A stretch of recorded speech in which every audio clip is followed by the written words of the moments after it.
Listen to this podcast now on the Red Apple Podcast Network. Why is the middle class shrinking? Why are people facing an affordability crisis while marginalized individuals called informals grow in numbers? Join me as I travel the world, speaking with people living in invisibility, the leaders working to solve it, and uncovering the hard truths shaping our economy and daily reality. Download all of Red Apple Media's podcasts right now through your favorite podcast platform. The Rita Cosby Show on the Red Apple Podcast Network. Breaking news. And tonight on the Rita Cosby Show, President Trump just wrapping up his address to the nation. What did you think? It was 18 minutes. I was curious to see how long he would go, how forceful he would go, and also did he answer the looming questions of why we are fighting against Iran. That part, I think he definitely did. I think it was very clear. I think he was very direct in talking about the threats of Iran, talking about the nuclear ambitions of Iran, also saying that he has no doubt that they would have used the nuclear arsenal against the United States and also Europe, also the Arab world. I thought one of the most powerful moments of President Trump's speech was he said, had we not gone in June, had we not done what we're doing now, who knows essentially what the Middle East would look like? Who knows what the Arab world would look like? Who knows what Israel would look like? He also said that Iran was right at the doorstep with nuclear weapons. That to me was a very powerful comment. And we also have heard through Steve Witkoff, who's one of the negotiators, he's been saying that they were just weeks away. President Trump reiterated that. When you say you're right at the doorstep, you want to wait till they literally are knocking at your door? I don't think so. And President Trump was very clear that now was the time to take out Iran. He also said that they have been decimated. They have been pounded at every different direction. He said their radar system is down 100%. That's a pretty strong record. And then he also took to task some of the prior presidents. And this is something President Trump never holds back on. You know that. President Trump came out and said the $1.7 billion of cash, the Obama deal, of course, that was a joke. And he said, and Iran laughed when they got that money. And then he also talked about past presidents not having the guts to essentially take Iran on. But he said we could not wait. And when you hear him saying again that he didn't think like Israel maybe would even be on the map if he had waited much longer, that to me is enough. I trust our president. I believe our president. And I also think his message was a resounding one of peace through strength, because he still said, listen, I'm going to give them a chance to come to the table. They can come to the table, hopefully, and they can hopefully deliver. And if they don't, we're going to essentially bomb them into the Stone Age. We're going to make them a pile of rubble. And you can bet President Trump will do that. He said, I don't really want to go after their energy sources. I would like to avoid their electric, their energy plants, a whole bunch of those things. But if I have no choice, I will do it, and I will do it firmly, and I will do it clearly. 1-800-848-9222, 1-800-848-9222, and you are listening to The Rita Cosby Show. Here's a little bit from President Trump talking about why this needed to happen now and why he says the objectives are going to be met, he said, in about 2.5 to 3 weeks. It's only day 32. And he said, we will soon look at a future where Iran will no longer be a threat. Take a listen. And it's very important that we keep this conflict in perspective. American involvement in World War I lasted 1 year, 7 months, and 5 days. World War II lasted for 3 years, 8 months, and 25 days. The Korean War lasted for 3 years, 1 month, and 2 days. The Vietnam War lasted for 19 years, 5 months, and 29 days. Iraq went on for 8 years, 8 months, and 28 days. We are in this military operation, so powerful, so brilliant, against one of the most powerful countries for 32 days. And the country has been eviscerated and essentially is really no longer a threat. They were the bully of the Middle East, but they're the bully no longer. This is a true investment in your children and your grandchildren's future. The whole world is watching, and they can't leave the power, strength, and brilliance. They just can't believe what they're seeing. They leave it to your imagination, but they can't believe what they're seeing, the brilliance of the United States military.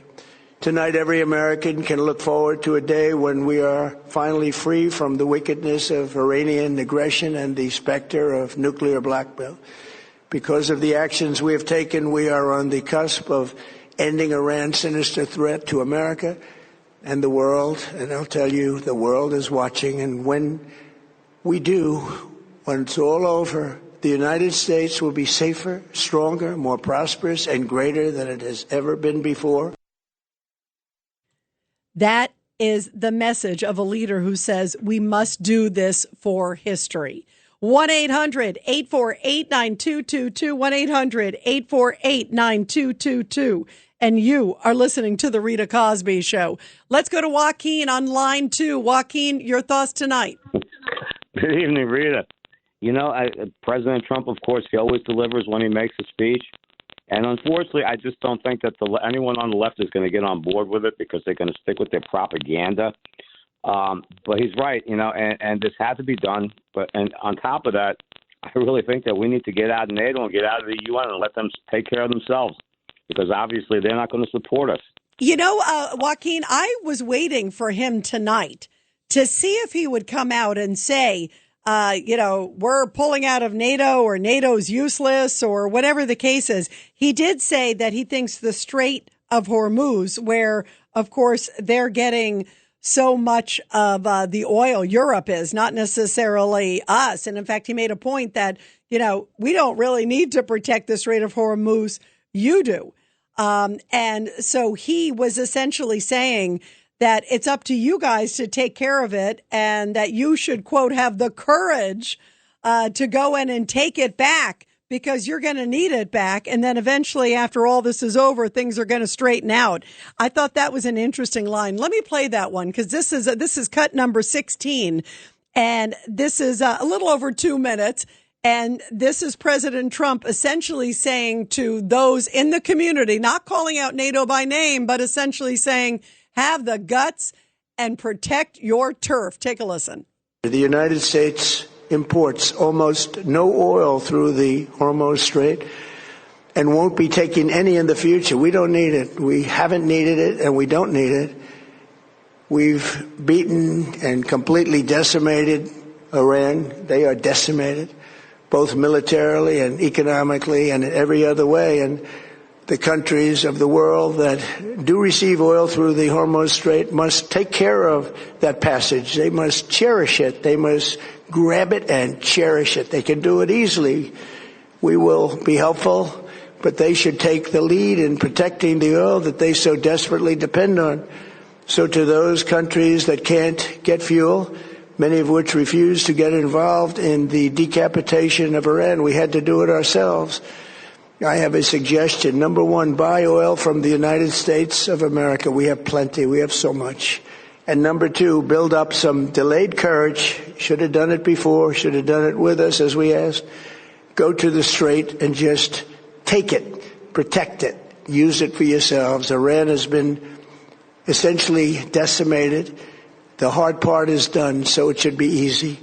And in any event, when this conflict is over, the Strait will open up naturally. It'll just open up naturally. They're going to want to be able to sell oil because that's all they have to try and rebuild. It will resume the flowing, and the gas prices will rapidly come back down. Stock prices will rapidly go back up. They haven't come down very much, frankly. They came down a little bit, but they've had some very good days over the last couple of days.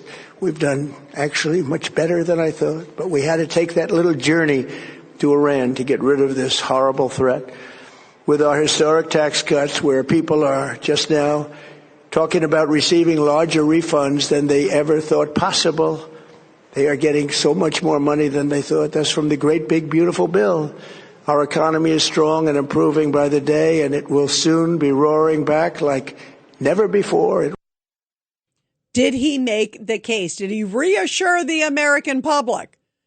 I mean, I thought he did a great job when he put it in perspective that World War I lasted this long, Vietnam, the Iraq War, World War II, so many of the other wars. And we're only now on day 32, and look at what we have accomplished. Well, joining us now to talk about this and so much more is former Trump Deputy National Security Advisor, the awesome Victoria Coates. Victoria, thank you so much for joining us. What did you think of the president's speech? Well, my friend Rita, wonderful to be with you. No, this was a great speech. This was a just the facts speech. And I think what the president was doing was answering all of the just misinformation that's been out there saying, oh, Iran is winning. The cover of The Economist saying, advantage Iran. By what metric? They've been struck 13,000 times. They've lost their missiles. They've lost their Navy. They're losing their nuclear program. Hey, Victoria, who was saying advantage Iran? Who was that? The Atlantic? The Economist. Oh, my goodness. All right. Yeah, there's this the whole cover of that. That's what they said. So, this just doesn't make sense by any reasonable metric. And so I think the president wanted to lay that out. He wanted to tell the American people why this makes them safer, which it does. And he wanted to say this is not going to go on forever. This isn't going to be a situation like World War II, as you were just saying. This is going to go on for maybe 2-3 more weeks, and then we have a whole nother strategic picture in front of us. One of the things I always flip around, and so I was watching to see, okay, well, what are the different folks saying about the speech? I watched it all. You know what a political junkie I am. Exactly. See, I did everybody a favor. There you go. But I watched it intently. And then I flipped over and I was watching, I think it was CNN, where they had this doozy. The guy was like, well, where's the real regime change? Then he said, we're not really getting the nuclear materials. We're just surveilling it. And then he said, and the strait is magically just going to open up. So what do you say to the critics who are saying those 3 points? Well, I would say that has never been what the president said this was about. This was about no nuclear weapons, no missiles, no Navy, no proxies. And those are the things he has continued to hammer. That's what he hammered tonight. He always said regime change is not our errand here. If the Iranian people wish to do this, and one of the things I've been looking at, Rita, is we've discussed the catastrophic interior meltdown of the Iranian economy. We may not have to do very much. And once we get beyond the military effort here to bring on regime change, that's not really our problem. Our problem is mitigating the threat to the American people. And so, for all of the talking heads on CNN who want to start shifting the goalposts, make this into something it's not, they want another forever war that they can saddle the American people with. No, I think we're going to stick with President Trump's mission. What do you think is ahead? And one of the things that I thought was also powerful, he said that, if you don't come to the negotiating table, he's still giving them one more chance. He, of course, said, April 6th was sort of the 10-day deadline. And he said, if you don't come, essentially, we still can bomb you to the Stone Age. We don't really want to hit your energy plants. We don't want to hit the electric. We don't want to hit the oil. But if we have to, we will. So kind of reading the tea leaves, I know it's hard to do, but what do you think the next few days or up until Monday or on Monday is going to look like? No, I think he holds all the cards. And so with this economic meltdown going on inside Iran and the kind of, we're seeing some fissures in between the government of Iran and the Islamic Revolutionary Guard Corps and different power centers, Iran's going to start to fracture. And there's nobody making decisions. So I think the president is saying you should be highly motivated to come to the table and take any deal you can get so your country holds together. But if you refuse, we're not just going to jolly you along the way everyone, I'm sorry to say it, from George Bush to Barack Obama to Joe Biden did. and we are going to give you a really hard time. And we will do things other people wouldn't do, including hitting this infrastructure. Now, it would be much better, as the president says, that if we didn't have to do that. So the rebuilding would be easier for the Iranian people. Nobody wants to victimize them. But that's in the hands of what's left of the regime. Yeah, no, you're right. And we'll see, because we're dealing with zealots. We're dealing with fanatics. And they also know that President Trump doesn't bluff either. So it's going to be a really, I think, monumental few days wherever it goes. Let's hope they come to the table. And if not, it will be monumental when they go to the Stone Age, as President Trump so aptly described. Victoria Coates, thank you so much for joining us on such a big news night. I can think of nobody better than you to give us a great assessment on it. Thank you very much. Thanks for having me on, Rita. Thank you very much. The great Victoria Coates, former Deputy National Security Advisor there for President Trump. And everybody, I will continue with your calls right after the break. 1-800-848-9222. What did you make of President Trump's speech? And what do you think? You heard what I just asked Victoria. Between now and Monday, that's the deadline. Where is this going? We'll talk about that when we come back. The Rita Cosby Show on the Red Apple Podcast Network. The Rita Cosby Show on the Red Apple Podcast Network. It is the eye of the tiger, and I'm looking right at Matt Blaze. He's got that look. He's ready to roar. And I guess that's how you describe President Trump. 1-800-848-9222. Let's go to Joaquin. Joaquin, I think the eye of the tiger is a pretty good sign, because he is rising up to the top. There's no doubt about it. Exactly. And, what do people expect? I mean, this has been 1 month, 32 days, 1 month and 1 day. I think the Israelis, perhaps, I didn't check it out, but they hold the record for the shortest war, the 7-day war. And everything is going so well. But, there's one other thing that did happen today I did want to comment on, and that was the Supreme Court and the birthright citizenship issue. Yeah, really quick. Okay. Unfortunately, I really believe that the Supreme Court could be compromised. You remember in that couple of years ago when Chuck Schumer said, Gorsuch, you have reaped the whirlwind, and that they had all these people protesting in front of the justices' homes and things like that, making violent threats against them? Yeah, by the way, I do remember that. I don't know if they're compromised, but they have had some really weird decisions of late. And I do think politics, you're right, seems to be weighing in on some. The Rita Cosby Show on the Red Apple Podcast Network. The Rita Cosby Show on the Red Apple Podcast Network. The Rita Cosby Show presents Back the Blue. And this Back the Blue segment coming from Auburn, New York, where a police officer jumped into frigid water to save a woman who was in a mental health crisis. A woman jumped off a bridge into the river and began screaming for help. The water temperature was about 30 degrees with an air temperature in the 40s and light rain. So the officers arrived on the scene. They spotted the woman that was physically flailing about in the frigid water. The officers then ran to the shoreline, climbed down a 10-foot concrete wall, and began removing their vests and duty belts. They immediately jumped in and found the woman, who was about 15 yards from the shoreline. Then the other officer grabbed her upper torso and began pulling her back to shore. Police stated that at one point the officers went underwater, but they maintained focus till able to pull her up and pull her towards the shore.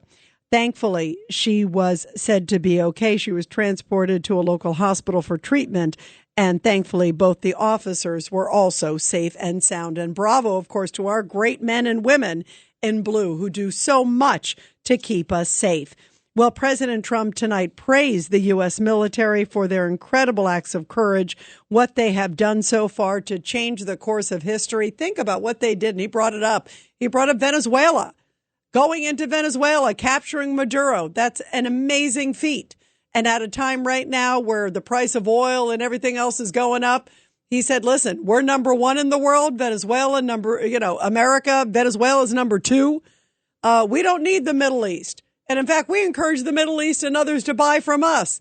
that we're so flush with oil and drill, baby, drill, and the president's policies that we've never been in a better position to be able to take on the battle that we're doing right now against Iran.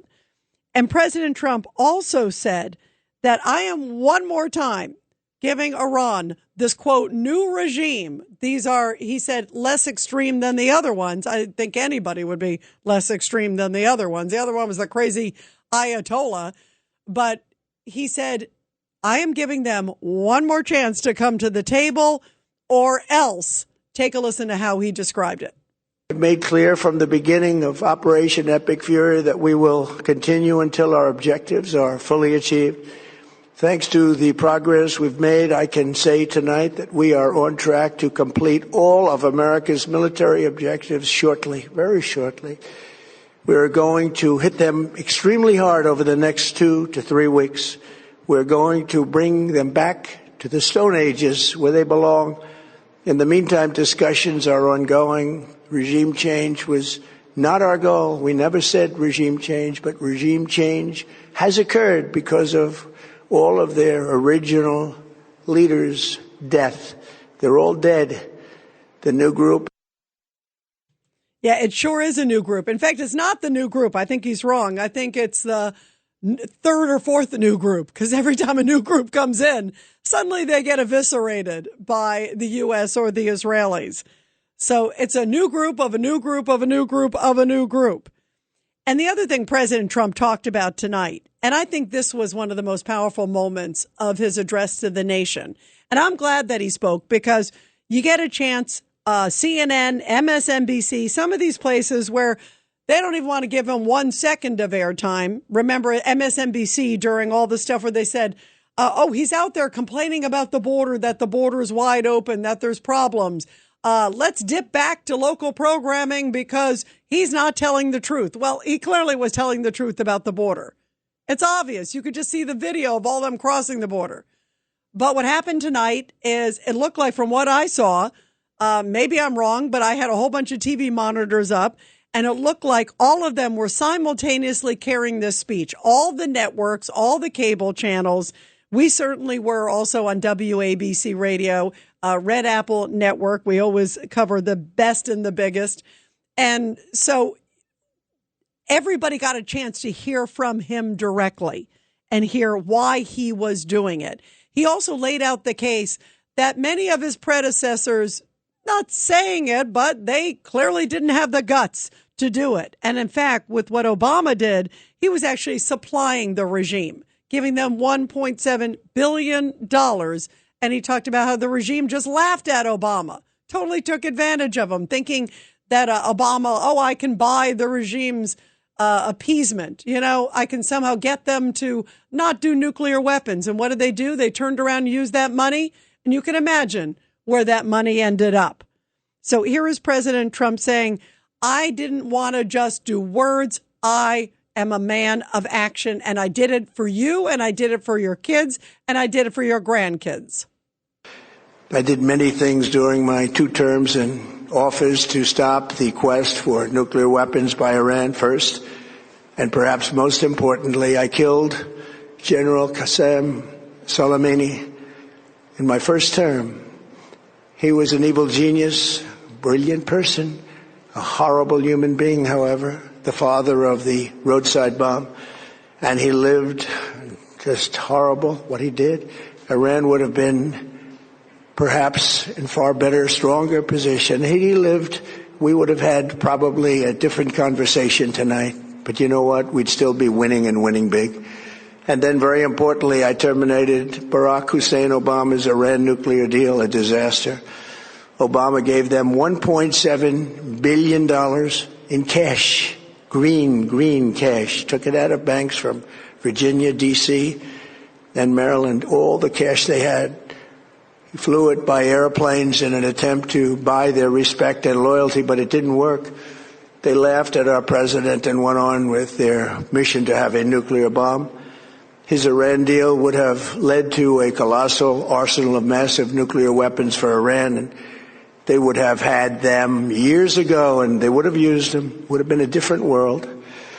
there would have been no Middle East and no Israel right now, in my opinion, the opinion of a lot of great experts, had I not terminated that terrible deal. And I was so honored to do it. I was so proud to do it. It was so bad right from the beginning.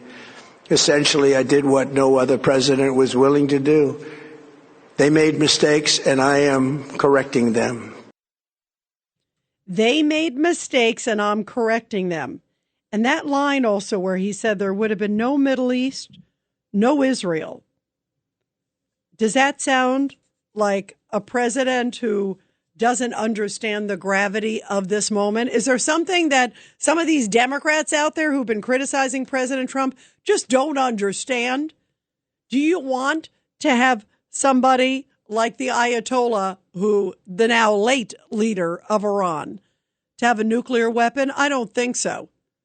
You want more appeasement like we've seen from past presidents? I don't think so either. He said they were right on the doorstep of a nuclear weapon. I don't think you can get more clear than that. Do you need him to say Thursday at 5:00? Is that what they're waiting for? I mean, this is insane. Let's go to Reggie in Texas, line 5. Go ahead, Reggie. Your thoughts tonight. Hello, Ms. Rita. I'm going to be real quick. I'll make a few quick points. My first one is this. He said that till they meet their objectives. He didn't tell you what those objectives were. They very well may include loose regime change. He doesn't have to clarify, but it can happen through various actions that are conducted by the military.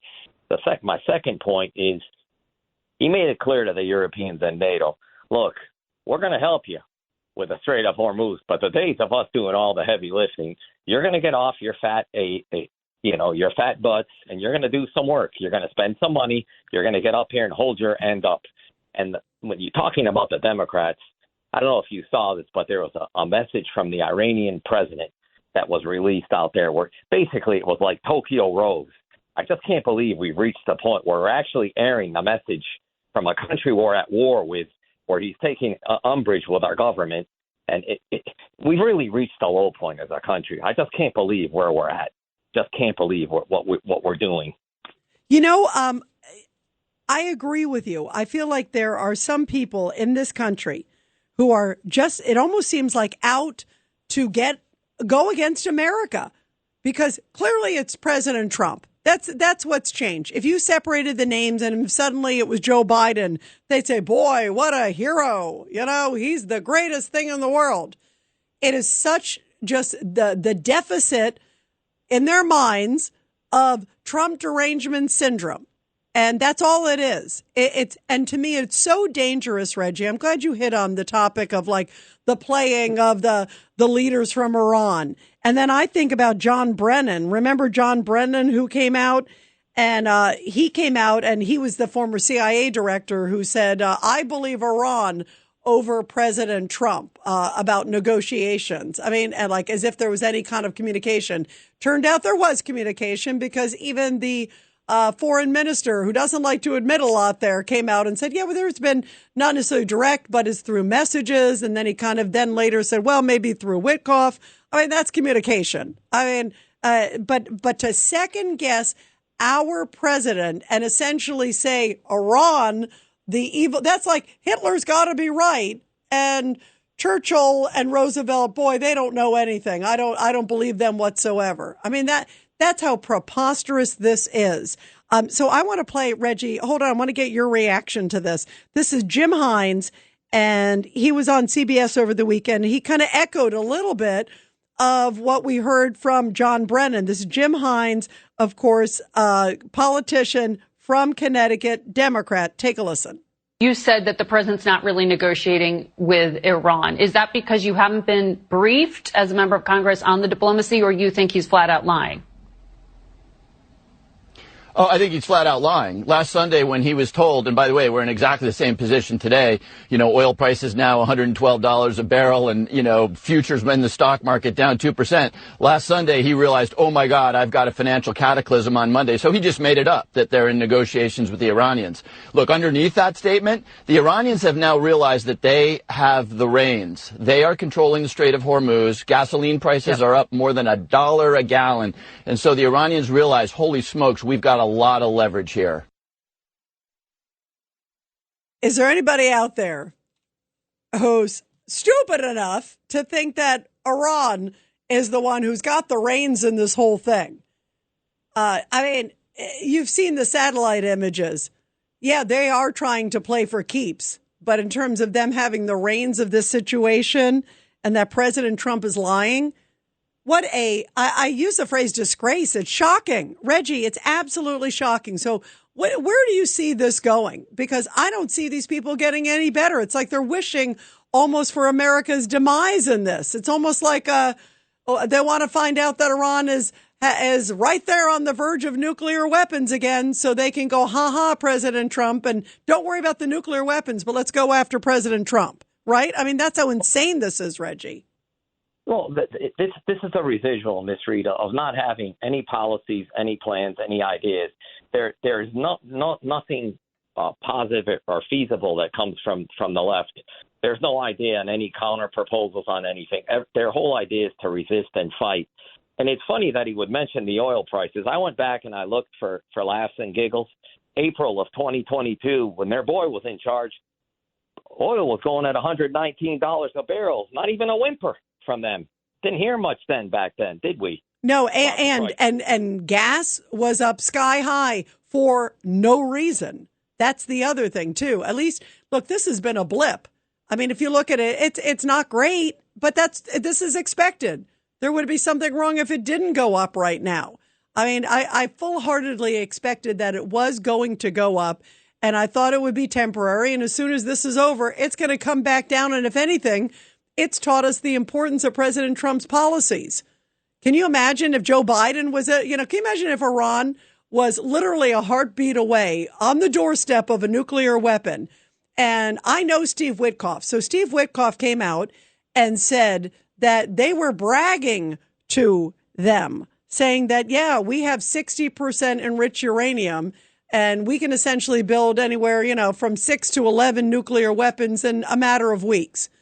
So if you're told that and you see the regime and you see the evidence, what are you supposed to do? Sit back and wait? Can you imagine? Joe Biden might have sat back and waited. And that saddens me as an American to say that, Reggie. Your thoughts?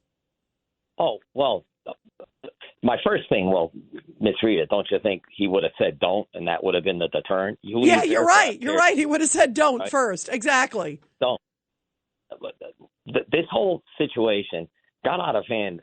7 presidents, both parties, have just literally, they kicked the can down the road, and we were playing Russian roulette, hoping that they would never get a nuclear weapon and use it. I think their actions concerning their neighbors who've never done anything to them and what they've done to these countries with their missiles and drones proves his point about the nuclear weapons.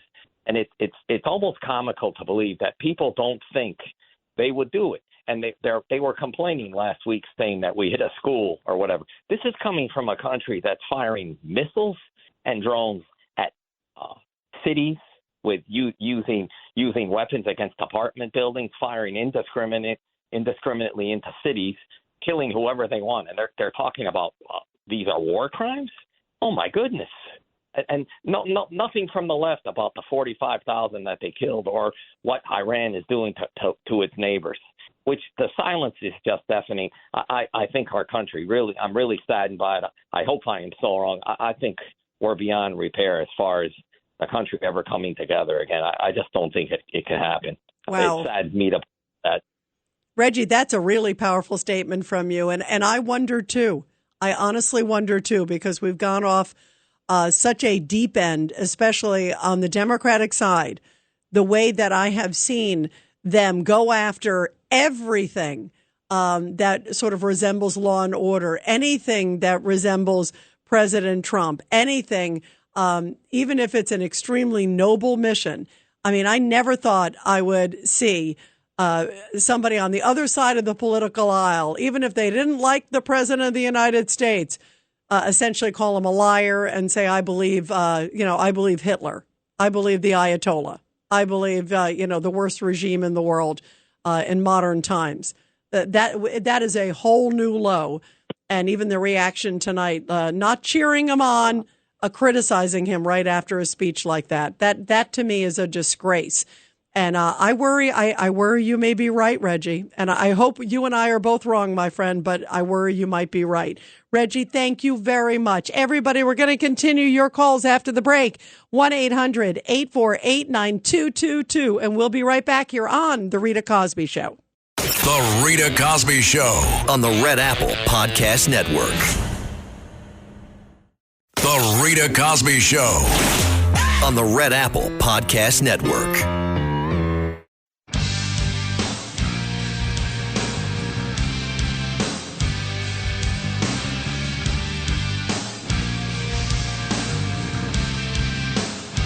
And we will continue also in the next hour here on the Rita Cosby Show talking about Trump's address to the nation.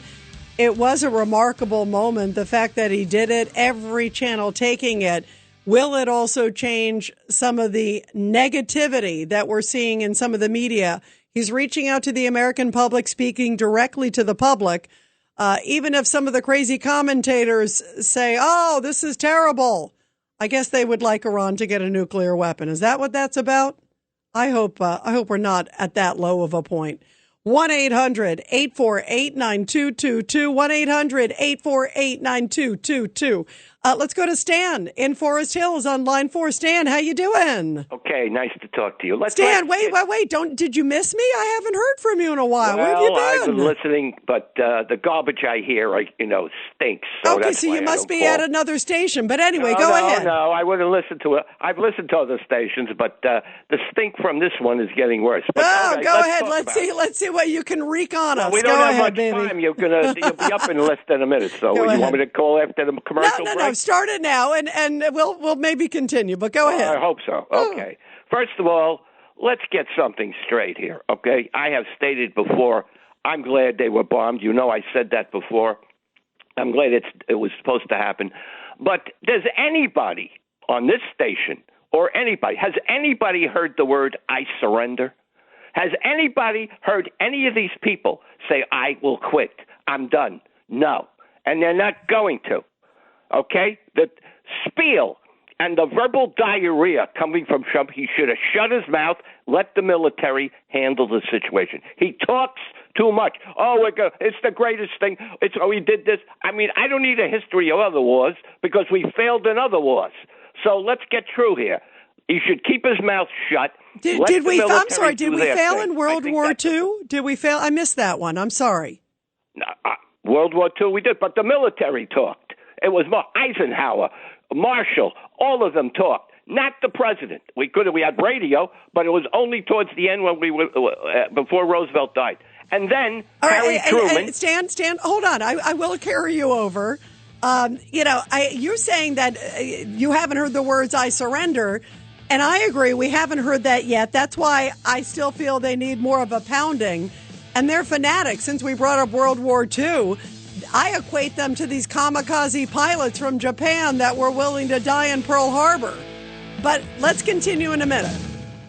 Thanks for listening to The Rita Cosby Show. You can hear The Rita Cosby Show weeknights at 10 on 77 WABC. If you like the podcast, share it with your friends and listen anytime at WABCRadio.com and download the WABC Radio app. Hit that subscribe button on all major podcast platforms. Plus, follow WABC on social on Instagram, TikTok, Facebook, and X. See you next time for a new episode so you never have to wonder. What the heck is going on here? This is Greg Kelly. Donate now to Toys for Tots, which works year-round. Go to toysfortots.org. Toys for Tots supports children in need throughout the year with programs like the Toys for Tots Literacy Program. Established in 2008, it has provided over 63 million books to disadvantaged children. The Toys for Tots Literacy Program is committed to providing disadvantaged children with direct access to books and educational resources that enhance their ability to read and communicate effectively. Go to toysfortots.org.